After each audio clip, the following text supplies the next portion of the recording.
North Dakota this weekend, certainly a challenge. Very physical team, very heavy team, and one that's been maybe getting some not getting a lot of puck luck as of late. Your thoughts on UMD? Well, you took the words out of my mouth. I mean, certainly I think they're a better team than what their record is for sure. I think they had a lot of injuries early in the year too, and kind of played through that, which probably led to some inconsistencies, but they've been playing much better in the second half. They've outchanced a lot of teams and outshot a lot of teams, and just haven't had the puck luck, like you said. But they've had better goaltending, and they're always tough in their own building. So we've got to go in there with that mindset. It's going to be, fighting for every inch on the rink and a battle, and we got to stay disciplined. Last time we played them, we took 7 penalties, and it didn't help our cause trying to get back in the game. And so we've got to make sure we're playing the game the right way, and we're engaged, but we're not taking 7, 8, 9, 10 penalties. One of the phrases that I hear from opposing coaches with this team all the time, your team, that it's hard to play against. It's something that coaches preach. They want their teams to be hard to play against. For you, what does that phrase mean? How do you want your teams to be hard to play against?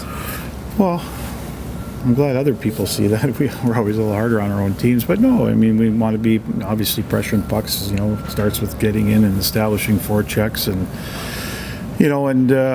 I thought Richie and those guys, especially most of the year, that when they play together, that line has been really good as far as not just off the forecheck, but in zone too, getting above people, keeping pucks alive, and again, are not giving teams a lot of room. I think we protect the middle of the rink pretty well, and we're getting better at closing on people down low, and I thought we did a good job last weekend defensively against Denver, and against a team that's certainly good offensively and does a lot of things. So, but North Dakota's a little bit different team.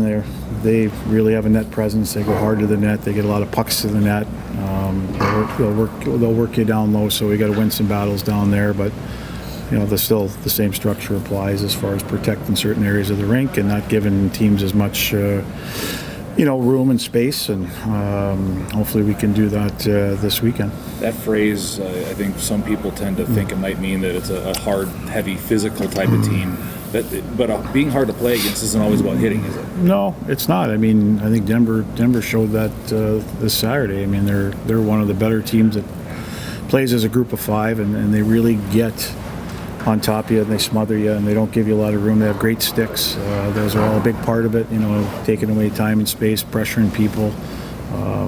The physicality is one thing, but I think the teams that play like that make it difficult to make clean plays, and then you're making a lot of plays under pressure, and when you do move pucks, it seems like there's another body or two there. So those are important things to making it hard for teams to play against you. And I think every game kind of takes on its own different mode. Sometimes they're going to be a little more physical, but I just look over the last 4 or 5 years. If you look at some of the top teams, they've been the least penalized teams too. So Denver's always been there. Sometimes they've averaged under 10 minutes a game, St. Cloud, but they're still at the top of the league. So I think those are important things. So they play with discipline and they play the game the right way. You talked about looking for a little more consistency out of your group. Do you feel like you're taking steps in that direction? Oh, that's a hard question, Bruce. At times I think we do. It feels like sometimes we take a step forward, maybe a half step back. I don't think we're where we need to be for sure in that department. It seems like Saturday was a great case of that. I thought the first 10 minutes of the game was a good start for us, even though we didn't score, but we were playing, I thought, the way we need to play, and playing with speed and getting pucks up the rink and in, and we weren't generating a lot. Then they get a goal, but sometimes there's games you just have to settle in. It's going to be that way. Neither team was going to give either team a lot. We knew Friday was maybe a little bit abnormality with them. We got some transition rushes, which sometimes you don't usually get those against them, and we capitalized and got some opportunities, but it was a lot tighter game, and you just got to settle into that game. The shots, you might go through the game where neither team gets to 20 shots, and that's kind of how that game was going, but we needed to respond better after that goal, and I didn't think we did, and we had a little desperation at the end of the game and played that way and had some opportunities in the third period, but it's got to be a 60 minutes. We're close to it. I mean, I'm not asking guys to play a perfect game, but you got to play with that intensity and play the game in the same way, and you got to just kind of, every game, you got to let the game dictate too. Like sometimes it might be, a game that shapes up to be a 6-5, 8-7 game, and then there's games that are just 0-0, 1-0, or 2-1, and you just gotta get your mind around that and play. And you can't change anything. You can't force things just because you're down a goal or what have you. You just got to keep playing and keep doing the things you need to do to try and give you not only offensive success, but also continue to play strong defensively. The last 3 minutes was really amazing. That was all highlight film stuff. You might have had more chances in the last 3 minutes than the rest of the game. Well, then you can watch it as a highlight film. It didn't get us anything, right? Right. It was,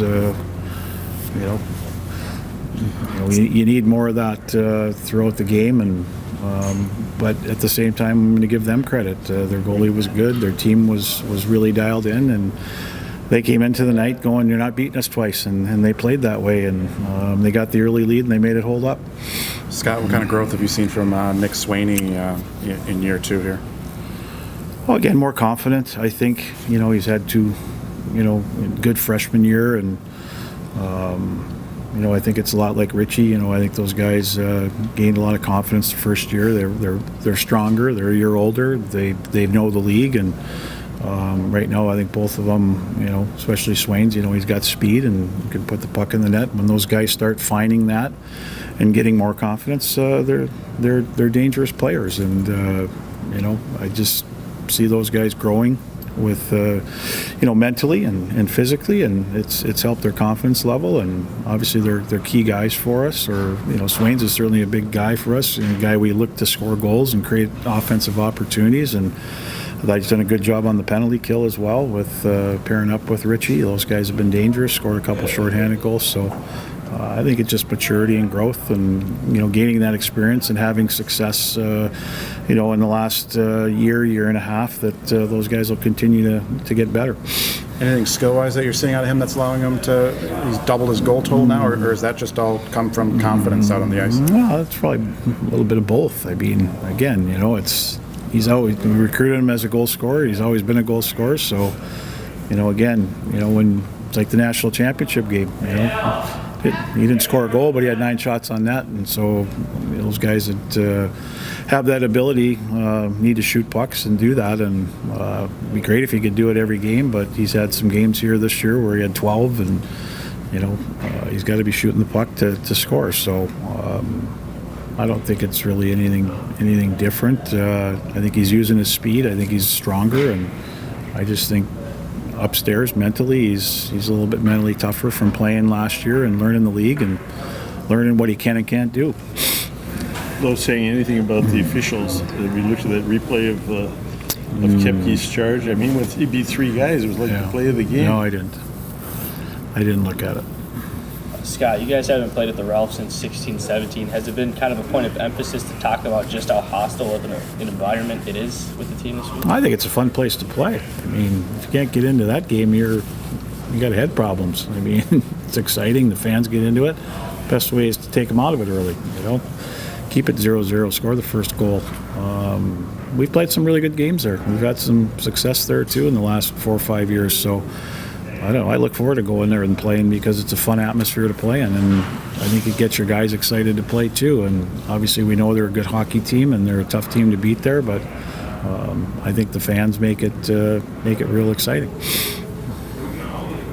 Since last week, we've seen Dom Toninato get his first NHL goal. Carson called up; he got his first NHL goal. Just any thoughts on those? Yeah, it's great. I got to see them both. Turned on Dom's game and scored a patented going hard to the net, and Carson did the same thing. So it was great for those guys. Great to see Dahmer get called up. And obviously real excited for Carson to get called up and be able to score in a second game. But it's always fun to watch your players, and we've got a lot of them up there, and they're all doing great. So hopefully they can continue to do that, because it's fun to watch. It's got 7 guys now from that 16-17 team that have played an NHL game. 5 have goals. Obviously, Miska's not getting a goal. Well, he could, but looking back on that 16-17 team, did you think you had 7 NHLers and there still could be more when all's said and done? I think there was, I don't know about 7. I think there was guys that certainly had the makings of it. But we had a good team, we had good players. We got some guys this year. It could be the same thing moving forward. You know, we got a lot of guys that have the ability to play there. It's just a matter of when. So just wish that group could have won too, because it was a pretty good group. And you know, to be able to get those guys back as seniors and come back and have that kind of year was pretty special. It just fell a little bit short.